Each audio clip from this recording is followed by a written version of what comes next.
பூசணிக்காய் ஒரு 1.25 கிலோ கிட்ட இருக்குது. பாதி இன்றைக்கி கூட்டு, பாதி சனிக்கிழமை மோர் குழம்பு.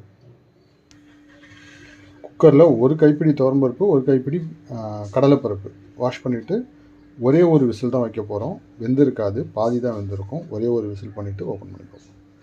இது மாதிரி கீத்தா கட் பண்ணிவிட்டு உள்ளே விதையை கட் பண்ணி எடுத்துட்டேன்.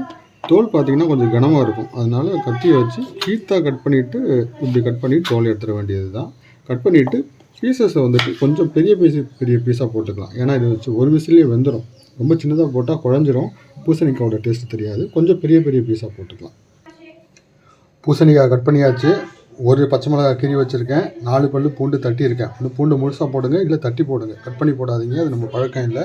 ஒரு கைப்பிடி பாசிப்பருப்பு, மீடியம் சைஸ் வெங்காயம், மீடியம் சைஸு தக்காளி வெங்காயத்தோட அளவு எவ்வளோ முடியுமோ கம்மியாக போட்டுக்கோங்க. அப்போ தான் பூசணிக்காயோட சுவை நமக்கு கிடைக்கும்.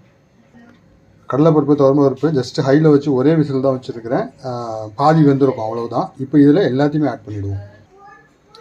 எல்லாத்தையும் போட்டேன். தேவையான அளவு உப்பு, கொஞ்சமாக மஞ்சள்தூள், கொஞ்சமாக குழம்பு மிளகாத்தூள், வேறு எந்த தூளுமே கிடையாது. காரம் கம்மியாக இருந்தால் போதும். இது ரெண்டுமே ஆப்ஷனல் தான். நீங்கள் ஒயிட்டாகவே சாப்பிட்லாம், கலர் மாறணும், கொஞ்சம் காரத்துக்காக தான் இதெல்லாம். தூளையும் போட்டுட்டு தண்ணி தேவையில்லை, அப்படியே ஒரு மிக்ஸ் பண்ணி விட்டுட்டு இன்னும் ஒரு விசில், அவ்வளவுதான். ஒரே ஒரு விசில், அவ்வளவுதான். பாசிப்பருப்பும் பாதி தான் வெந்திருக்கு. காயெல்லாம் ஓரளவு கரெக்டாக இருக்குது. இது ஒரு 2 நிமிஷம் அதை கொதிக்க வச்சுட்டு தாளிச்சிட்டோம்னா வேலை முடிஞ்சிடும். கூட்டு தாளிக்கிறதுக்கு கொஞ்சம் தேங்காய் எண்ணெய் காஞ்சிடுச்சு. கடுகு உளுத்தம்பருப்பு வெடிக்கும் போது ஒரு 10 மிளகு, கொஞ்சமாக ஜீரகம், கொஞ்சம் கருவேப்பிலை. அடுப்பு ஆஃப் பண்ணிவிட்டு பெருங்காயத்தூள்,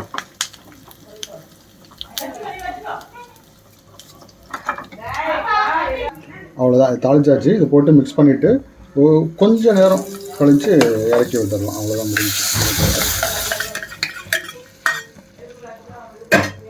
கொஞ்சம் மல்லி, அவ்வளோதான். கூட்டு முடிஞ்சிடுச்சு.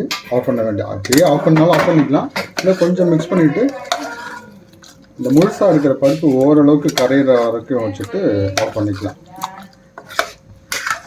இதை கொஞ்சம் நேரத்தில் இது டைட் ஆகிடும். இதை சாதத்துக்கு வத்த குழம்புக்கெல்லாம் சைடு வச்சு சாப்பிட்லாம், நல்லாயிருக்கும். இன்னும் கொஞ்சம் நீங்கள் தனியாக வச்சுக்கலாம், சாதத்தில் போட்டு சாப்பிட்லாம். இதில் ஸ்பெஷல் என்னென்னா இதில் தேங்காவும் கொஞ்சம் அரைச்சி ஊற்றலாம், அருமையாக இருக்கும். கூட்டு ரெடி, சிம்பிளாக, ரொம்ப சீக்கிரம் ரெடி ஆகிடுச்சு.